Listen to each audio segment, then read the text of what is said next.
Guys, welcome back to വാണ്ടിക്സ് reloaded. ഇന്ന് ഞാൻ വന്നിട്ടുള്ളത് ബബ്ബബ്ബ എന്ന് പറയുന്ന സിനിമയുടെ ടീസറുമായിട്ടാണ്. ഞാൻ അത്യാവശ്യം നല്ല ലേറ്റാണ്, അപ്പോൾ ഇനി ലേറ്റാക്കാണ്ട് നമുക്ക് നേരെ ടീസറിലോട്ട് പോവാം. ഓക്കെ, ഫസ്റ്റ് തന്നെ എന്തൊക്കെയൊക്കെ കാണിക്കുന്നുണ്ട്. സത്യം പറഞ്ഞ ഈ ലോകത്തെ എല്ലാവരും വിഷ്വൽസ് മാസ് മാഡ്നസ്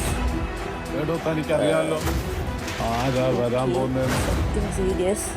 മൊത്തത്തിൽ പറഞ്ഞ അവൻ ഈ ഫീൽഡിൽ നല്ല എക്സ്പീരിയൻസ്. ശ്രീനിവാസൻ, അത് ശരിയാ, എൻ്റെ എക്സ്പീരിയൻസ് ഉണ്ട് 20 വർഷത്തിന് മുകളിൽ.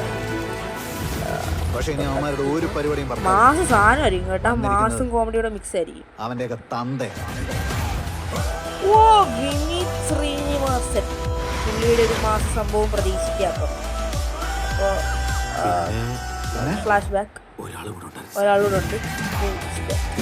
ധ്യാൻ ശ്രീനിവാസൻ പുള്ളിയുടെ ഒരു കംബാക്ക് ആണെന്നൊക്കെ വേണമെങ്കിൽ പറയാം. പുള്ളി ഇങ്ങനെ ബോംബ് ഇങ്ങനെ പൊട്ടിച്ച് സൈക്കോ ത്രില്ലർ ആയിരിക്കും. ദിലീപ് ഇനിയാണ് എന്റെ ഷോ. അപ്പൊ പുള്ളിയാണ് സൈക്കോ.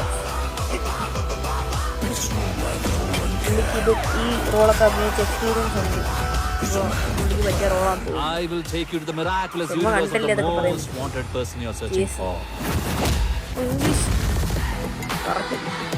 ഓ, മാസ് സാധനം. ഇവിടെ ഒരു സംഭവം, അതായത് മോഹൻലാലൊക്കെ ഉണ്ടെന്നാണ് പറയുന്നത്. ധനഞ്ജയ്, ശങ്കർ, ഗോപാലൻ. അപ്പൊ ഗൈസ്, ടീസർ അതായിരുന്നു. ടീസർ എനിക്ക് അത്യാവശ്യം ഇഷ്ടപ്പെട്ടു. അപ്പം അതിനെ പറ്റി പറയുന്നതിന് മുമ്പ് നമുക്ക് പുതിയ ചാനലിനെ പറ്റി കുറച്ച് സംഭവങ്ങളൊക്കെ പറയാം. അതായത് നിങ്ങൾക്ക് മനസ്സിലായെന്ന് എനിക്ക് തോന്നുന്നു. കാര്യം മോഹൻലാലിൻ്റെയും മമ്മൂട്ടിയുടെയൊക്കെ പടം കണ്ടപ്പോൾ നിങ്ങൾക്ക് മനസ്സിലായെന്നാണ് എൻ്റെ വിശ്വാസം. അതായത് ഇത് നമ്മൾ ഗെയിമിംഗ് ചാനലോ അങ്ങനത്തെ ചാനലൊന്നും ആയിട്ടല്ല നമ്മൾ തുടങ്ങിയേക്കുന്നത്.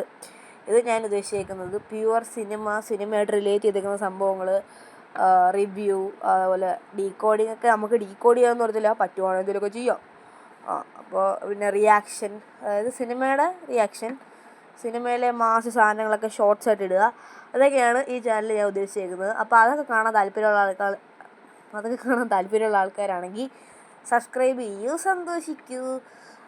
അപ്പോഴത്തേക്ക് ഇനി നമുക്ക് സിനിമയുടെ സംഭവം പറയാം.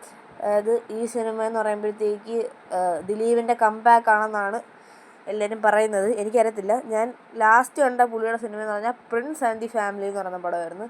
എനിക്ക് തീരെ ഇഷ്ടപ്പെടാത്തൊരു പടമായിരുന്നു. ഫസ്റ്റ് ഹാഫൊക്കെ അത്യാവശ്യം കോമഡിയൊക്കെ ഉണ്ടായിരുന്നു, കുറച്ചൊക്കെ വർക്കൗട്ടൊക്കെ ആക്കി കൊണ്ടുവരുമായിരുന്നു അവർ.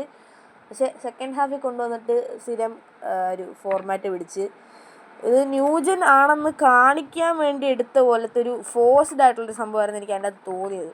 പക്ഷേ ഇതെന്ന് പറയുമ്പം എനിക്ക് തോന്നുന്നു അത്യാവശ്യം ഒരു സൈക്കോട്ടിക്, ഒരു കോമഡി, നമ്മുടെ ഗുഡ് ബാഡ് അഗ്ലി പോലത്തെ ഒരു പടമായിരിക്കും. ഗുഡ് ബാഡ് അഗ്ലി എനിക്ക് ഇഷ്ടപ്പെട്ടൊരു പടമാണ്, അതേപോലത്തെ പടമാണെന്ന് തോന്നുന്നു. പുള്ളിയുടെ പഴയ സിനിമയിലെ റെഫറൻസ് ഒക്കെ വെച്ചെടുക്കുമായിരുന്നെങ്കിൽ അടിപൊളി ആയേനെ. അപ്പോൾ എങ്ങനെയാണെന്ന് എനിക്കറിയത്തില്ല. പക്ഷേ ധ്യാൻ ശ്രീനിവാസനും വിനീത് ശ്രീനിവാസനും അത്യാവശ്യം കില്ലർ റോള് തന്നെ ഉണ്ട്. അല്ലാണ്ട് വർഷങ്ങൾക്ക് ശേഷത്തിലുള്ള പോലെ വിനീത് ശ്രീനിവാസൻ ഒരുമാതിരി 2 സെക്കൻഡ് വന്നിട്ട് പോകുന്ന പോലെ അല്ല. പുള്ളിക്ക് അത്യാവശ്യം കില്ലർ റോള് തന്നെ ഉണ്ട്. കില്ലെന്ന് പറയുന്നുണ്ട്, കിടിലൻ റോള് തന്നെ ഉണ്ട്. പുള്ളി എനിക്ക് തോന്നുന്നു CBI ആണെന്ന് ആണ് തോന്നുന്നത്. എൻ്റെ ഇങ്ങനെ തെറ്റി പോകുന്നതെന്ന് അറിയത്തില്ല. പിന്നെ ധ്യാൻ പൊളിറ്റീഷ്യൻ ആണെന്ന് തോന്നുന്നു. അതുപോലെ തന്നെ ദിലീപിൻ്റെ കാര്യം എനിക്കങ്ങോട്ട് മനസ്സിലായില്ല, പുള്ളി എന്താണെന്ന് ഒന്നും മനസ്സിലായിട്ടില്ല.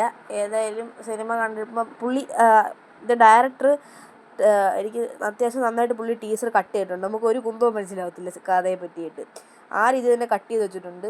പിന്നെ എനിക്ക് തോന്നുന്നത് ദിലീപ് വേഴ്സസ് പോലീസ് അങ്ങനെ എന്തൊരു സംഭവമാണ്. കാര്യം ഒരു കണ്ടെയ്നറിൽ കുറേ പോലീസുകാരിങ്ങനെ ഇടിച്ച് തൂക്കിയിട്ട് ഇട്ടേക്കുന്നത് പോലെ കാണിച്ചിട്ടുണ്ടായിരുന്നു. അപ്പോൾ അതൊക്കെ എന്തെങ്കിലുമൊക്കെ കിടിലം സംഭവങ്ങളായിരിക്കും എന്നാണ് തോന്നുന്നത്.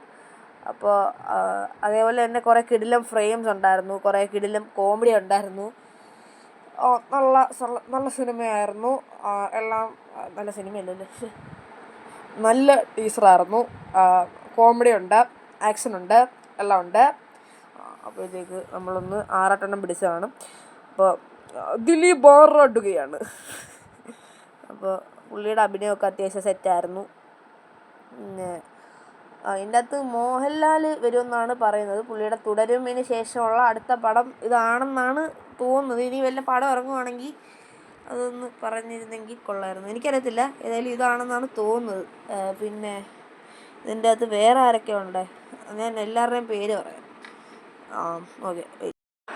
ഞാൻ IMDb എടുക്കാൻ പോയേക്കുമായിരുന്നു. കാസ്റ്റ് നോക്കുകയാണെങ്കിൽ ദിലീപ്, വിനീത് ശ്രീനിവാസൻ, ധ്യാൻ ശ്രീനിവാസൻ, അവർ 3 പേരാണ് മെയിൻ.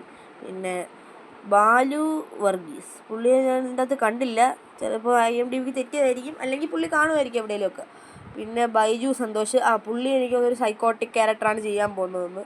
പിന്നെ ശരണ്യ പൊന്നവണ്ണൻ, പേര് കറക്റ്റാണോ എന്ന് എനിക്കറിയത്തില്ല. ഏതായാലും അവരെ ഒരു പാസ്റ്റ് സീക്വൻസ് കാണിച്ചിട്ടുണ്ടായിരുന്നു. പാസ്റ്റ് ആണോ പ്രസൻ്റ് ആണോ എന്നൊന്നും അറിയത്തില്ല. സാൻഡി മാസ്റ്റർ, പുള്ളിയൊക്കെ കാണുമോ? മറ്റേ ലിയോയ്ക്കകത്തൊക്കെ കൊണ്ടിരുന്ന പുള്ളിയല്ലായിരുന്നു. സിദ്ധാർത്ഥ് ഭരതൻ, അത് ഉണ്ടോയെന്ന് അറിയത്തില്ല. പിന്നെ റെഡിൻ കിങ്സ്ലി, അതാരെന്ന് എനിക്കറിയത്തില്ല. അതിലും പോപ്പുലറായിട്ടുള്ള ആരെങ്കിലും ആണെങ്കിൽ എന്നെ ഒന്നും പറയരുത്. പിന്നെ അശോകൻ, മണിയംപിള്ള രാജു, ഇവർ രണ്ടുപേരും കാണാൻ. അശോകനെ ഞാൻ കണ്ടായിരുന്നു, മണിയംപിള്ള രാജുവിനെ ഞാൻ അവിടെ കണ്ടില്ല. പുള്ളിയും കാണുമായിരിക്കും. പിന്നെ അതർ കാസ്റ്റിൻ്റെ അകത്താണെങ്കിൽ നിവേക്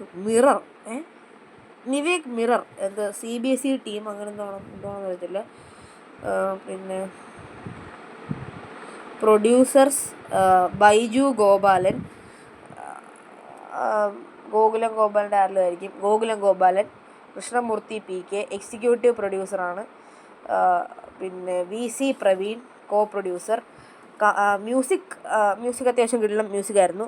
മ്യൂസിക് ചെയ്തേക്കുന്നത് ഷാൻ റഹ്മാൻ. പിന്നെ സിനിമാറ്റോഗ്രാഫർ ആർമോ, എഡിറ്റർ രാജൻ എബ്രഹാം. എഡിറ്റിങ്ങും അത്യാവശ്യം കിടിലായിരുന്നു. ഓരോ ഷോട്ടും ഒരു കട്ട് ചെയ്തേക്കുന്നതൊക്കെ നല്ല രസമുണ്ടായിരുന്നു. പിന്നെ ഉള്ളത് costume designer Dhanya Balakrishnan, Venkit Sunil. Costume ഡിസൈനിങ്ങും അത്യാവശ്യം കിടിലമായിരുന്നു. നല്ല കോസ്റ്റ്യൂമൊക്കെ ആയിരുന്നു. പക്ഷേ ഒരു സംഭവം ഒഴിച്ച് പുള്ളി CBI ആണോന്ന് അറിയത്തില്ല. പക്ഷേ വിനീത് ശ്രീനിവാസൻ CBI ആയിട്ട് മുണ്ടൊക്കെ കൊടുത്തുകൊണ്ട് വരുന്നത് എന്താണെന്ന് എനിക്ക് മനസ്സിലായില്ല. ചിലപ്പം അങ്ങനെയൊക്കെ ചെയ്യാൻ പറ്റുമായിരിക്കും, എനിക്കറിയത്തില്ല. ഞാൻ സാധാരണ കണ്ടുള്ള മറ്റേ പാൻറ്റൊക്കെ ഇട്ടിട്ട് മറ്റേ ഇൻഷർട്ട് ചെയ്തൊക്കെ ചെയ്തിട്ട് വരുന്ന പുള്ളികളൊക്കെയാണ്, എനിക്കറിയത്തില്ല. പിന്നെ മേക്കപ്പ് റോണക് സേവിയർ. പിന്നുള്ളത് വിഷ്വൽ എഫക്ട്സ് ജോബിൻ ജേക്കബ്, അതും കൊള്ളായിരുന്നു. സ്റ്റൺസ് കലായി കിങ്സൺ, പുള്ളി അത്യാവശ്യം പോപ്പുലറായിട്ടുള്ള ഒരാളാണ്. കലായി കിങ്സൻ്റെ സിനിമ ഏതൊക്കെയാണെന്ന് പറഞ്ഞുതരാം. പുള്ളിയുടെ പടമാണ് മാർക്കോ, ഞാൻ മറന്നുപോയി. മാർക്കോ, ബ്രഹ്മയുഗം, ബബ്ബബ്ബ ഓഫ്കോഴ്സ്. പിന്നെ പുള്ളിയുടെ പടമാണ് ബബ്ബബ്ബ മാർക്കോയൊക്കെ. അപ്പോൾ പുള്ളി അത്യാവശ്യം കിടിലമാണെന്നാണ് തോന്നുന്നത്. പിന്നെ എടുത്ത് പറയാനുള്ള ആരാ ഉള്ളത്?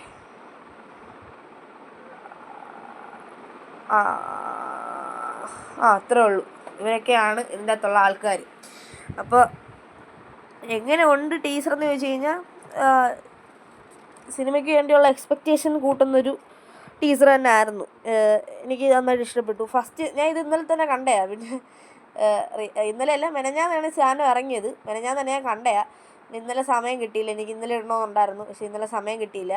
അപ്പോൾ ഏതായാലും ഇന്ന് ഇടാമെന്ന് വിചാരിച്ചു. ടീസർ എങ്ങനെയുണ്ടെന്ന് ചോദിച്ചു കഴിഞ്ഞാൽ, ഞാൻ 5-6 പ്രാവശ്യം എനിക്ക് ഇഷ്ടപ്പെട്ടുകൊണ്ട് ഞാൻ 5-6 പ്രാവശ്യം ഇരുന്ന് കണ്ടു. ഏതായാലും ടീസർ അടിപൊളി. ടീസറിൻ്റെ അകത്ത് ഒരു പ്രശ്നമുള്ളതെന്ന് വെച്ച് കഴിഞ്ഞാൽ, എവിടെ മോഹൻലാലിനെ കാണിച്ചില്ല. പുള്ളി ഉണ്ടായിരുന്നത് കുറച്ചുകൂടെ ഹൈപ്പായേനെ. പക്ഷേ അത് സർപ്രൈസ് പോലെ ആയിരിക്കും അവർ ഉദ്ദേശിച്ചിരിക്കുന്നത്. പക്ഷേ അത് സർപ്രൈസ് അല്ല, ഓഫ്കോഴ്സ്. അപ്പോൾ ഇതുവരെ കണ്ടിരിക്കുന്ന എല്ലാവർക്കും താങ്ക് യു ഗൈസ്. അപ്പോൾ അടുത്തൊരു കിടിലം മൂവി റിവ്യൂ റിയാക്ഷനോ എന്തെങ്കിലുമൊക്കെ ആയിട്ട് വരുന്നവരെയൊക്കെ എല്ലാവർക്കും ബൈ.